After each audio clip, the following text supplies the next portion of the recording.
Good afternoon to everyone today in Buenos Aires, and greetings from Évora, Portugal. I'm Kevin Losner, and today I'd like to talk to you about the revolution that's been happening in speech recognition and some of the implications that this has for translation, editing, and writing processes. The technology for speech recognition had its origin at Bell Labs in the early 1950s with a system for single-speaker digit recognition. However, commercially viable recognition systems did not appear until some 4 decades later, by which time typical system vocabularies exceeded that of the average human. Today, speech recognition systems offer significant advantages to those who do a lot of writing on the computer, such as office workers, literary authors, journalists, thesis writers, or translators. The highest quality or best-known speech recognition software today is provided by Nuance, which has served as the basis for voicemail recognition applications from Cisco, Apple's Siri, and other popular platforms. The commercial speech recognition solution most frequently encountered by users of desktop computers for years has been Dragon Naturally Speaking, or its Macintosh equivalent, Dragon Dictate. These are currently available in 7 languages for version 13 of Dragon Naturally Speaking, or its Macintosh equivalent.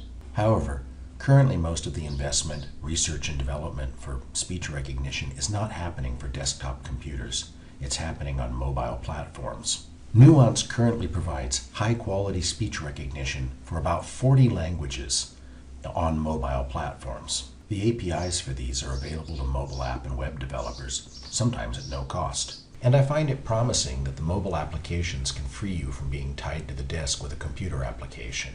I started using Dragon Naturally Speaking for speech recognition about a decade ago, but a problem with a Windows operating system update back then soon derailed that effort, and it wasn't until about 4 years ago that I began using it again, when I observed a colleague working in what I call mixed mode, combining speech recognition with some work with a keyboard or mouse, because this is often much more efficient than invoking commands or other shortcuts.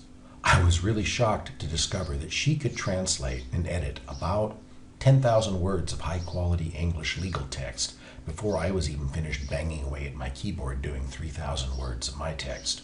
Later, I became a true believer in speech recognition when I realized how much more relaxed I was speaking my texts, and how having my hands free allowed me to touch the screen and use my fingers to mark points of reference for untangling particularly long, nasty German patent claim sentences. The qualities of my drafts also tend to be better, though identifying dictos, as we call them, which are transcription errors created by automatic speech recognition, can be a little bit tricky. And the errors cannot be found with a spelling checker, so you need to use different methods to do effective post-editing or proofreading of your work. It wasn't until I moved to Portugal in 2013 that I fully appreciated the disadvantages suffered by the lack of availability for commercially useful speech recognition in languages such as Portuguese.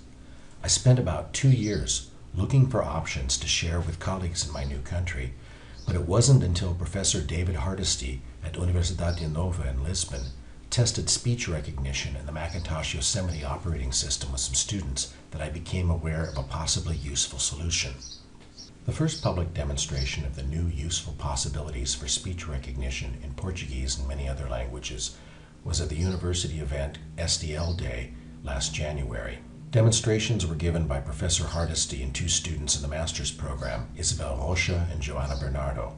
Joana suffers some disabilities from cerebral palsy, and she showed how her typing difficulties could be largely overcome using integrated speech recognition on the Macintosh. Unfortunately, no such possibility was known at that time for PCs running Microsoft Windows or Linux. Research into possible solutions for speech recognition in Portuguese and other languages not served by Dragon Naturally Speaking on computers running Microsoft Windows operating systems was frustrating. Time and again, I read that research efforts and investment for speech recognition were almost entirely devoted to mobile platforms. And it was claimed that the recognition quality on mobile platforms was superior to desktop computers.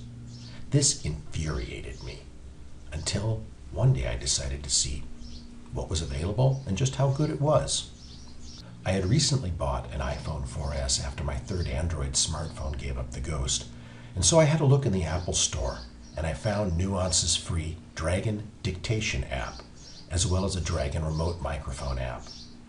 The latter is also available for Android devices, but it's useful only when you're working with Dragon Naturally Speaking, and so it's limited to the languages available for Nuance's Macintosh and Windows Dragon applications. I began to experiment enthusiastically with the Dragon Dictation app on my iPhone, dictating blog posts in the bathtub and translations from printouts or source text while hanging out in the fields with my ducks and goats, or enjoying a jug of sangria and a noisy cantinho. I went on the road, showing possibilities at conferences in Porto, Seville, Zagreb. I developed a 3-stage integrated workflow for translating, consisting of Phase 1, in which I dictated the draft text on my iPhone, which was subsequently then sent by email to my desktop PC. And in Phase 2, I aligned the emailed text and did my first corrections. In Phase 3, I then translated the source text in the cat tool and did further corrections, and then added tags, additional formatting, and then used the QA features that are integrated with MemoQ.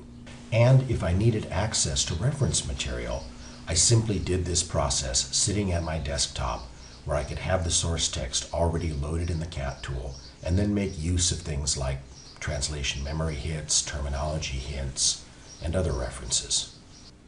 Sitting at my desk, I could step through the source text loaded in a MemoQ project and use the arrow keys and the pop-up terminology hints and other things to translate much as I would ordinarily, except that I was dictating my translation on the iPhone. Speech recognition dominated a lot of the agenda at the Universidad de Nova MemoQ Day in April. This was attended by Kilgray's product manager, who then returned home, rather excited by the things that he'd seen, and invited Nuance to MemoQ Fest a month later. At MemoQ Day, there were a number of demonstrations of speech recognition for a variety of languages, including Portuguese, on the Macintosh computer and on iOS devices like the iPhone or iPad. The remote microphone application for Dragon Naturally Speaking was also demonstrated. I walked around the room dictating a text, and it was transcribed at the same time that I was wandering around in the back of the room, sometimes with my back to the screen. I've tested the remote microphone application at home and found that I can have it transcribe text at my desk on my computer while I'm wandering around in all the rooms of the main house. You only need to be connected via the local area network. By the time of MemoQ Fest in May, a number of additional applications had been found which further enhanced the possibilities for speech recognition. This included MyEcho, an application which allows direct transcription from an iOS device, such as an iPhone or an iPad, into any Microsoft Windows application. There's a free component which runs under Microsoft Windows and communicates with the iOS device and allows the text to be passed from the mobile device directly to the computer. Another very interesting application was found with Swipe, which is available for both iOS and Android operating systems. Jim Wardell demonstrated this application at MemoQ Fest and showed how he could dictate directly into MemoQ WebTrans to do his translation there.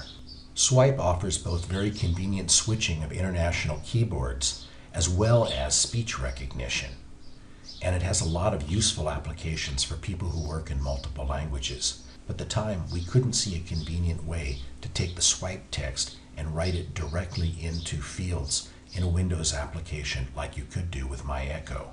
All of that changed recently when Professor Hardesty began to experiment with remote applications for editing workflows that he does with some of his students, and we realized that remote keyboard applications, in combination with Swipe, offered the ultimate combination that we were looking for, allowing us to work directly in any Windows application, including translation applications such as SDL Trados Studio, MemoQ, WordFast, and others, speaking our text into the mobile device and having it transcribed immediately into the Windows application. The best remote keyboard applications for this purpose are still being investigated. Some work better than others, some have problems with the memory buffers, but on the whole, this is a very, very promising approach. We're close to the point where those who need to write text on a computer will be able to work comfortably in most software applications using integrations with mobile applications, web browsers, or other means. The cost of these solutions is lower than the old PC software solution from Dragon Naturally Speaking, and the recognition accuracy of the remote servers is considered to be greater. At MemoQFest, the Nuance representatives also revealed that their online servers have met the highest standards of U.S. government security and are trusted by IBM, among others. Trainability was thought to be an issue at first, but research in recent months has found a number of different ways where these mobile applications can be trained to have large custom vocabularies for your particular special area of interest. On both Macintosh computers and mobile devices, it's possible to bulk train large vocabularies for your work. One simple means of doing this with Swipe, for example, is to select a group of words in a text file and then use the Swipe key for these to be trained. Automation features on a Macintosh can also be harnessed to bulk load thousands of custom words quickly.